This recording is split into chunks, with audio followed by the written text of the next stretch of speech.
À chaque grand progrès de la médecine, l'architecture de l'hôpital s'est transformée. Hôpital général, Hôtel-Dieu, hôpital moderne et même l'hôpital de demain, Michel. Oui, Marina, à Orléans, il est encore possible de découvrir 3 siècles d'histoire hospitalière, mais seulement pour quelques temps encore, car certains bâtiments vont bientôt être, non pas détruits, mais déconstruits. Un reportage de Rudy Bancard et Mathieu Vibo. Pour comprendre l'histoire de l'hôpital en France, il n'est pas forcément besoin de livres. Il suffit de lever les yeux et d'observer l'architecture hospitalière. Et à Orléans, c'est 340 ans de cette histoire qui est encore debout. Le plus vieil établissement date du XVIIe siècle, c'est l'hôpital général. Ça a été construit un peu de façon, on peut le dire, austère, pas de décor, pas d'ostentation. C'est des grands dortoirs, c'est des salles communes pour héberger ces mendiants, ces vagabonds, ces personnes errantes qui font la mendicité. L'architecte a conçu l'hôpital général en forme de U, pour justement mieux abriter ces grandes salles communes qui accueilleront au fil des siècles des aliénés, puis des personnes âgées. Ici, nous sommes dans un dortoir type, ces grandes salles communes qui étaient dédiées aux vieillards. Il y avait de part et d'autre des lits disposés sous la surveillance de la religieuse, de la congrégation de la Providence, qui était à côté de ces malades et qui couchait dans ce lieu même.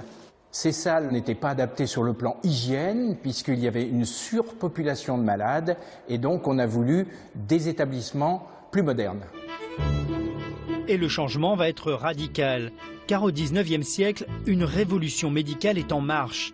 Les exigences de salubrité s'imposent. L'architecture de l'hôpital en est bouleversée à l'image de l'Hôtel-Dieu, construit en 1844, un des plus modernes de son époque. Nous sommes ici dans la cour d'honneur du nouvel Hôtel-Dieu. La particularité de cet hôpital, c'est qu'il est divisé en pavillons, 3 pavillons de part et d'autre de cette cour d'honneur. Ces pavillons permettent d'isoler, par exemple, les contagieux malades, les différentes spécialités, ORL, ophtalmo, chirurgie, médecine, et de les relier par ces galeries que vous voyez qui étaient ouvertes à l'époque. Elles n'étaient pas fermées, ce qui permet d'avoir une aération ventilée.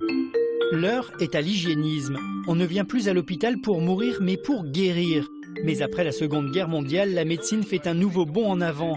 L'hôpital opère une autre mue et intègre les techniques modernes, sans oublier le confort du patient. C'est dans cet esprit qu'en 1975, Orléans inaugure l'hôpital de la Source. Cet hôpital aura-t-il un visage humain, une âme? Respecter l'humanisation a été tout de même un des soucis, aussi bien des architectes, dans le choix des matériaux intérieurs et des coloris, que de nous-mêmes pour l'organisation de la gestion et du fonctionnement de cet hôpital.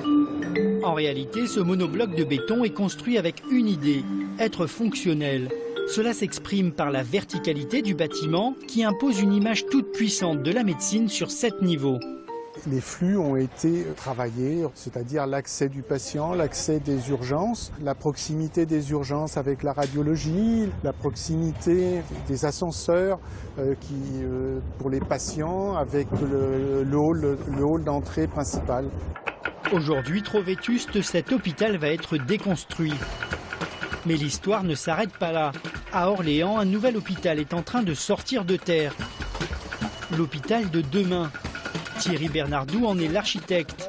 Il a pensé cet établissement de 450 mètres de long en différents pôles.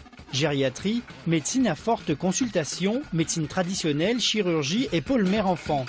Chaque bâtiment est une petite clinique de, je dirais, 200-300 lits, entre 2 et 400 lits, spécialisés dans un domaine. Le fait de regrouper énormément de pôles, donc fait effectivement ça crée des synergies, et ça génère aussi de l'économie de personnel et de moyens. Alors que si on avait dû le construire en vertical, là on aurait une tour peut-être de 40 étages. Un tel bâtiment public se doit aujourd'hui d'être agréable pour un patient toujours plus exigeant. Alors dans les chambres, même la lumière est pensée.